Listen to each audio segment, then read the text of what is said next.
So, nouns which refer to time have specific prepositions. Okay? We meet at 9 o'clock on Monday in the month of May. What did I do? I used so many prepositions of time. At 9 o'clock. Specific time, always at. On Monday, days of the week, always on. In the month of May, all names of months, all names of years, in. These are specified. We cannot change them. We cannot make mistake. So, wherever you have specific time, always put at. Wherever you have, period of time, you put on. And where you have large chunks of time, like week, month, year, century, always put in, specified.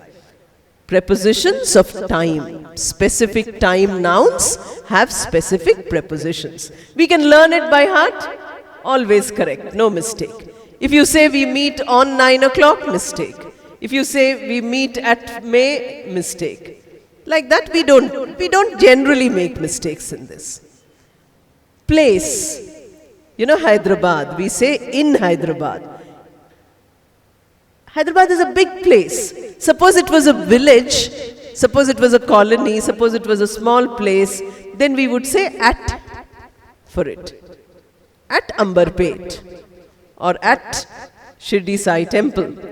Like that, for a specific place which is small, we say at. For a larger place, we say in. In India, or in the world, or in the galaxy, in the universe, huge size of place. All place, large place, in, small place, at. Position. Position is always fixed. I'm sitting on a chair. I can't say I'm sitting in a chair. In means I have to sit there, under this chair. Under is that place. On is this place. I'm sitting next to the table, so I say I'm sitting at the table. This position is at.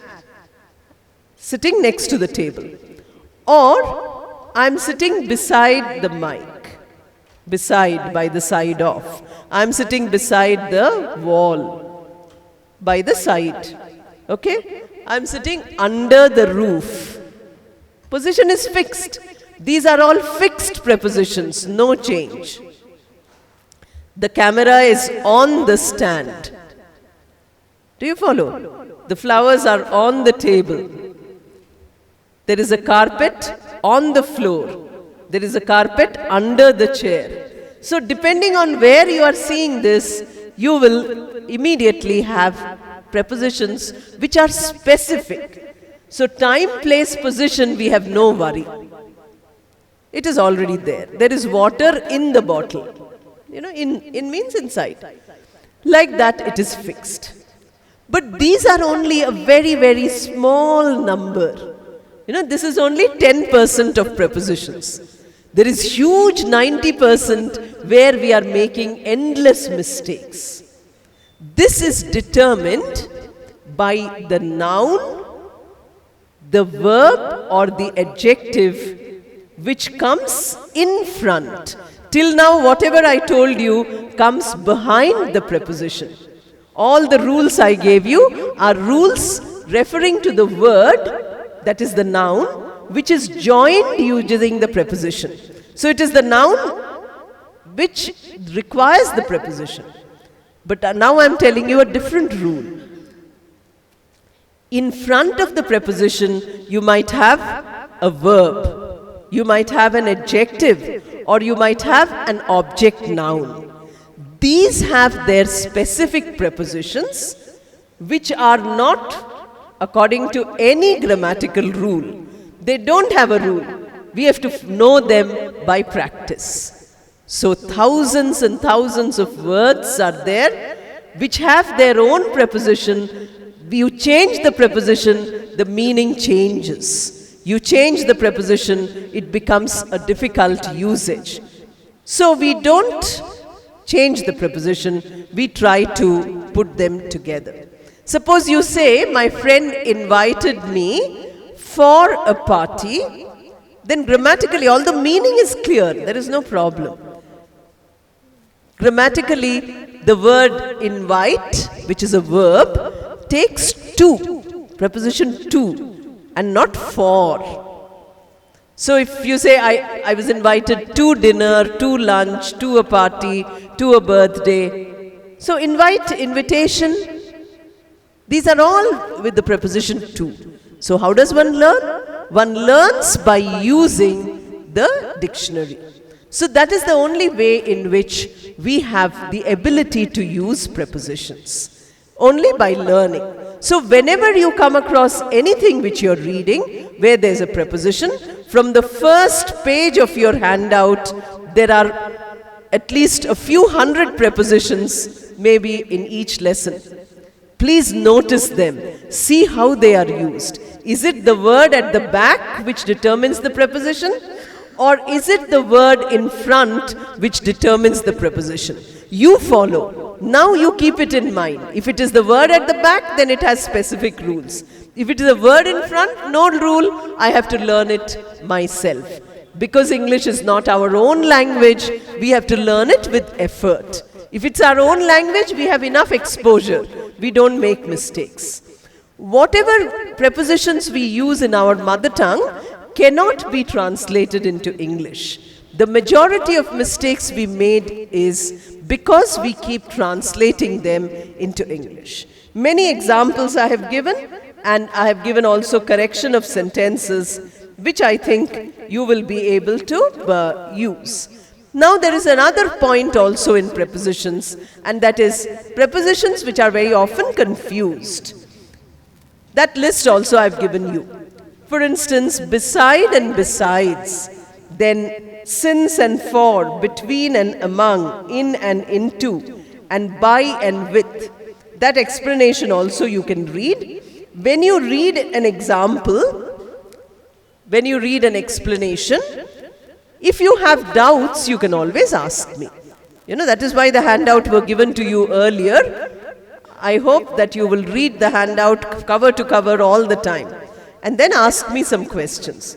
But please don't worry, you have 2 more days in which to ask questions. So that, you know, those differences, if you read, you will easily be able to find. Many people will use a sentence like, I'm busy about some work. Now we have to say, I'm busy with. Busy is an adjective. So this adjective busy has its own preposition, and that is busy with. So if we say I'm busy about work or I'm busy about studies, we are making a mistake. Certain verbs do not require the preposition at all. You know, we often say, I enter into a room. We need not say enter into, because you say I enter a room. Enter into has a different meaning altogether. I say I enter into an argument. I enter into an agreement. That means you are either, you know, getting in a concept, not into a room. So whenever we are, you know, the process is a process of movement, somebody entering something. Many politicians are entering the contest. You know, there is this contest where all of them are going to enter. So there the word into is unnecessary. Like that we have to understand that certain, you know, another thing is discuss about. We don't have to say discuss about, because discuss is a transitive verb which can take the noun immediately. We discuss prepositions, not we discuss about prepositions. We discuss the problems of India. We don't discuss about the problems of India. You know, here the preposition is unnecessary. These mistakes are often also made, which we know when we are aware of what is the work of the verb which is, you know, being used. So like that, a long list, you know, many lists I've tried to give. If you can fill these lists, make sentences, I think improvement will come to your prepositions. The rest, of course, I will keep telling you that read much and go ahead. Now let us move on to the next point, and this lesson has conjunction, phrases and clauses, and concord. So we have two kinds of conjunctions. One of them join equal weight. Coordinating they are called. Coordinate means things which are of equal weight. Two words, equal weight.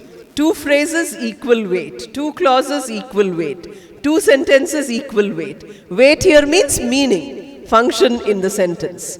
So where the weight is equal, both are equally important, which are being joined. The function is called coordinating. So the kind of sentence which results in this joining of two groups into two sentences, we will read in the next topic tomorrow. That is called as a compound sentence. So the coordinating conjunction is a conjunction which joins equal weightage.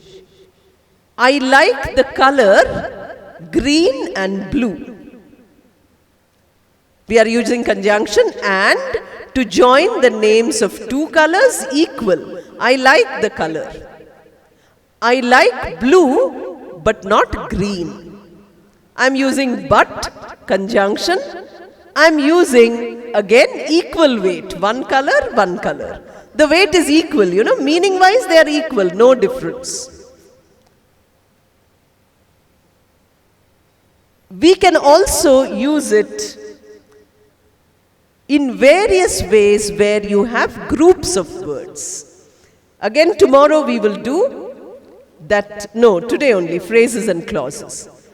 A phrase is a group of words which is not a complete sentence. A group of words, it has some meaning. It doesn't have complete meaning. It has partial meaning. Clause is also a group of words. It is not a sentence, but it has some meaning. It has partial meaning. So a group of words which has partial meaning can be called a phrase or a clause. The difference is that a phrase does not have a finite verb. Finite verb, I have told you many times. A verb which functions as a verb. The clause must have a finite verb.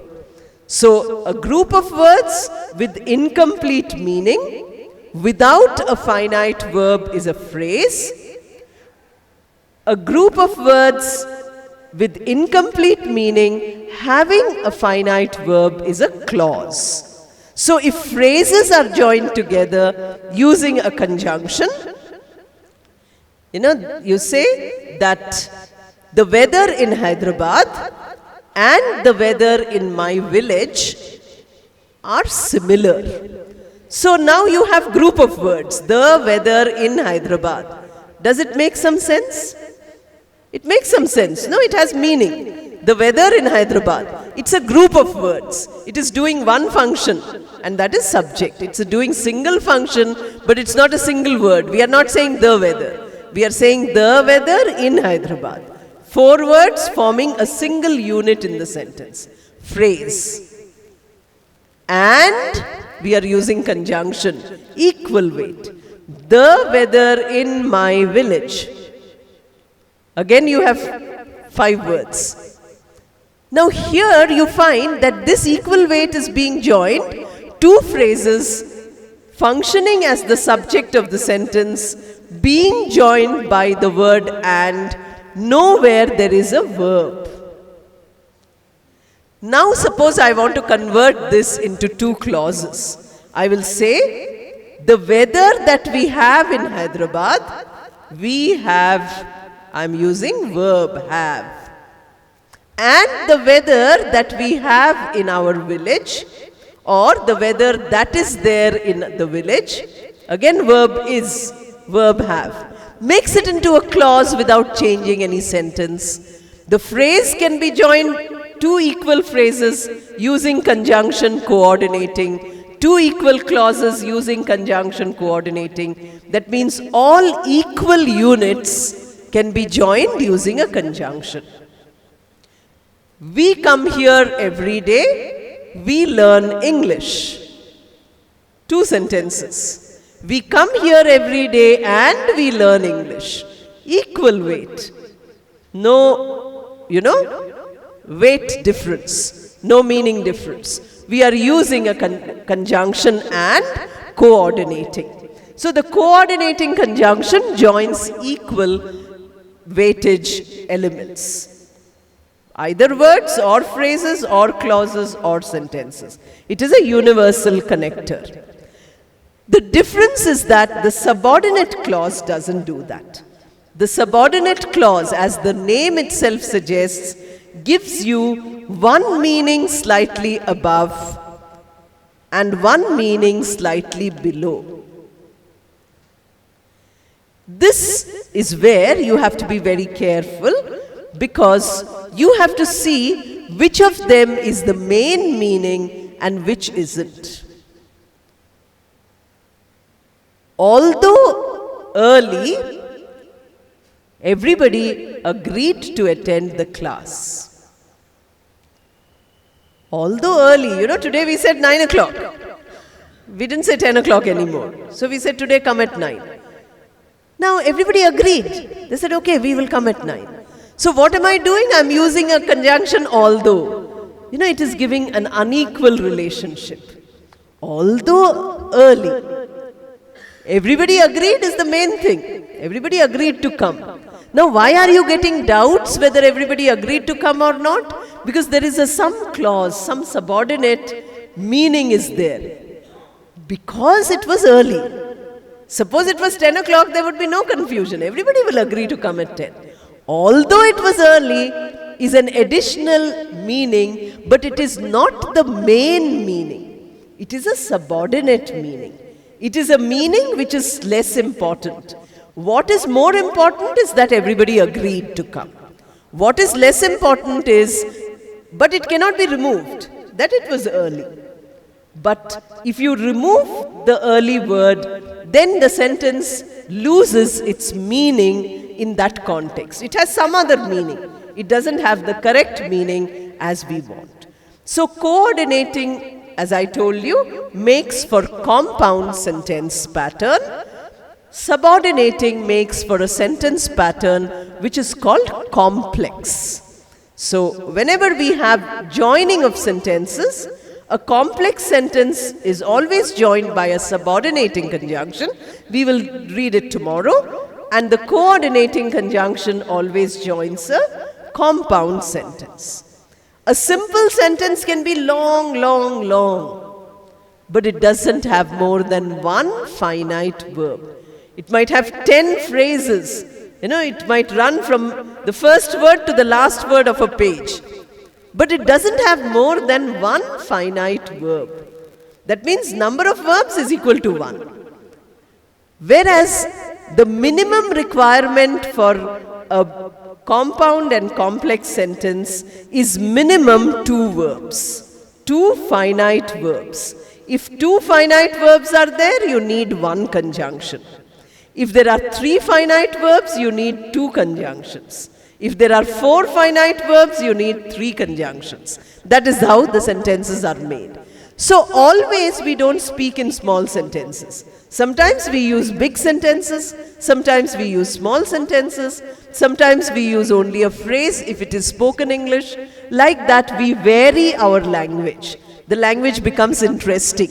If you write the same grammatical pattern of sentence for 10 sentences, your supervisors, your bosses, your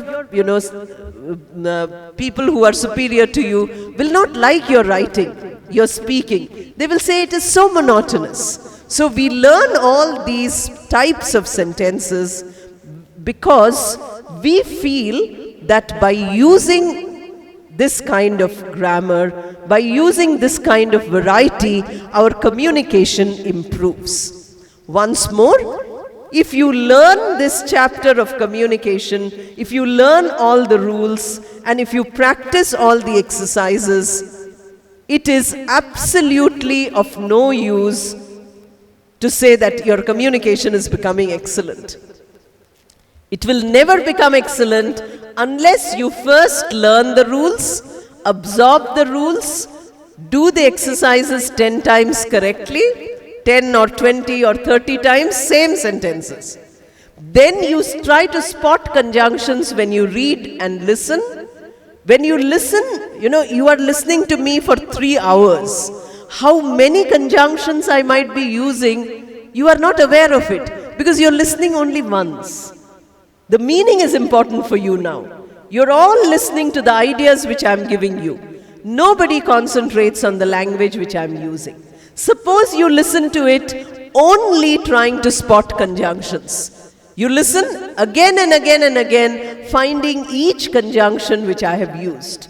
Then, because your interest is communication, then you will find that you are able to improve your own conjunction usage by the conjunctions people are using. Again, reading the newspaper, reading a book. Notice the conjunctions only. First read the story. Get the story out of the way. The story is not important for us. The content is not important for us because our aim here is language. Get the content out, because till you get the content out, you've understood fully, you cannot go to language. Language is only second step. Then concentrate on the language by looking at each item, preposition separately, conjunction separately. Take one sentence and try to analyze every word. Once you can do it perfectly, you know that your study of grammar is complete. After that, no need to do any more grammar. Then you concentrate on applying that grammar. We have so many scientists doing experiments. We have so many engineers in our country. In our city itself, we have hundreds of engineering colleges. It seems they learn the subject very well. Theory is excellent. When they go, engineer has to build something, has to create something. That is, the word engineering means that. The scientist who does a lot of experiments, PhD in pure sciences, etc., they have to discover various things.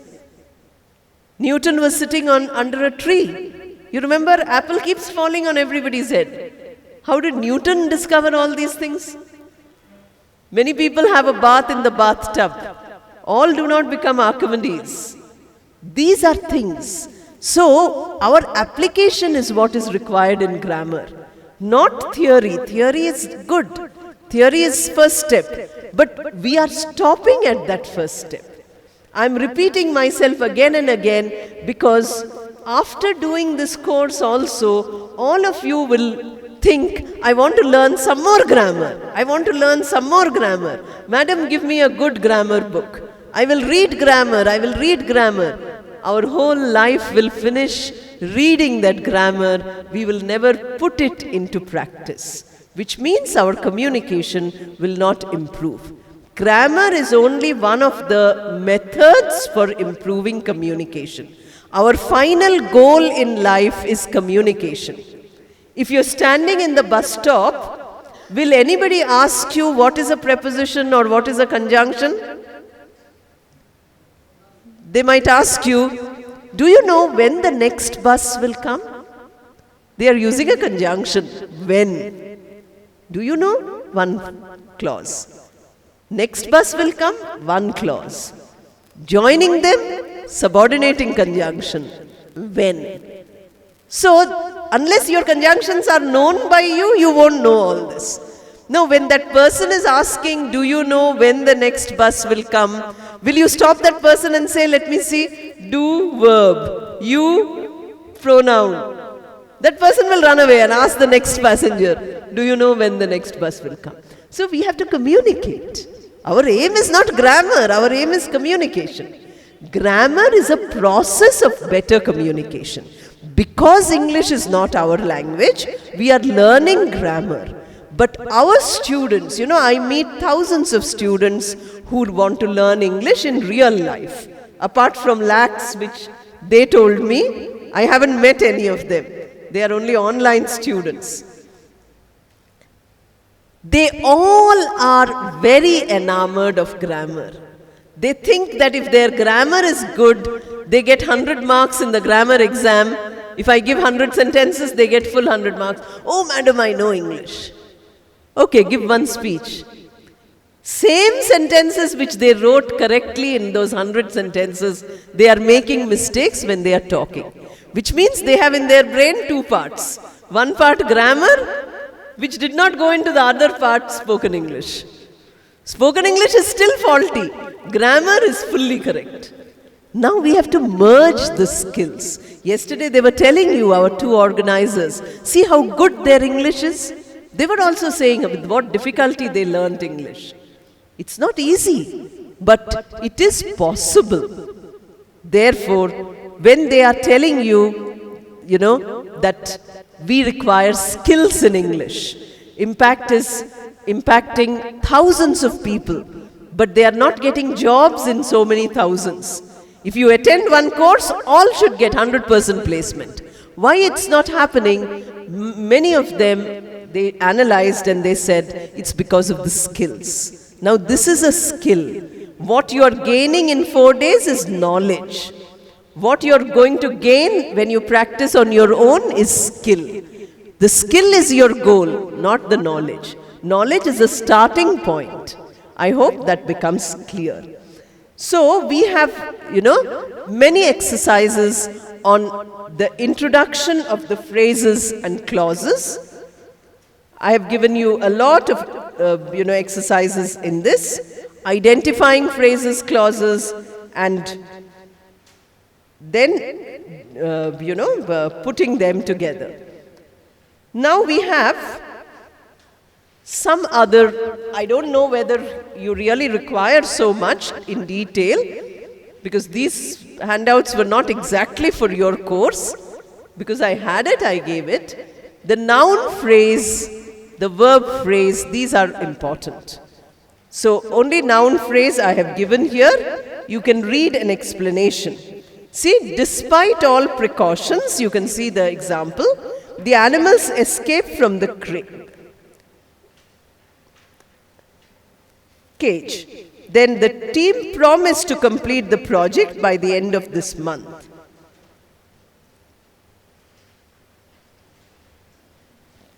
Where the phrase comes in the place of subject or object, a phrase is a group of words which has some meaning, no verb, there you find that it is a noun phrase. Only for you to underline which of the phrases is subject and which of the phrases is object. 5 sentences are given. The group of islands to the east of Africa forms the archipelago called Zanzibar. This 5 sentences are there. Only you have to identify whether it is subject, object. You have to also underline the entire phrase. I think that should not be difficult. Now, I was telling you about relative clauses. When we studied relative pronoun, I told you that I will speak about it when I am doing clauses. Today we are doing clauses also. Morning I spoke to you about relative pronoun. Now let me tell you about the relative clause. The relative clause is a very significant form of usage which has the use of the relative pronoun.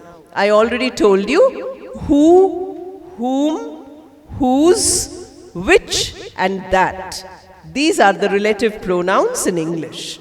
When they join 2 sentences, the condition is that in the 2 sentences, one of the nouns should be the same. Noun or pronoun. Either subject noun should be same in both sentences. It can be object in one, subject in one, subject in both, or subject in one, object in the other. It doesn't matter. In 2 sentences, some noun or pronoun is common. So when you want to join such 2 sentences to form a single sentence, what you use is a relative pronoun.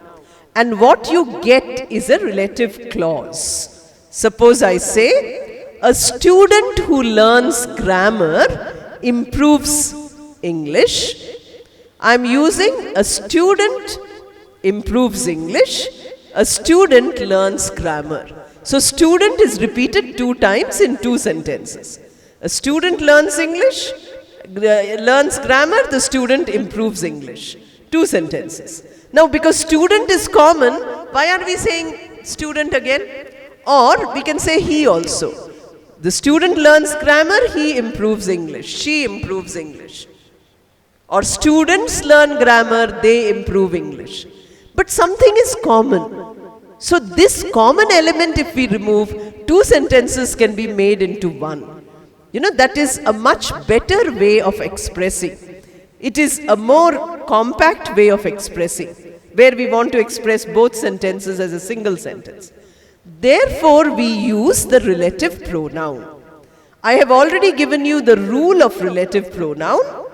That is, when you are using the relative pronoun, use it immediately next to the noun.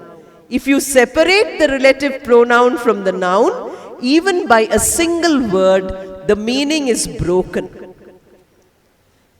Easy to remember this by an example.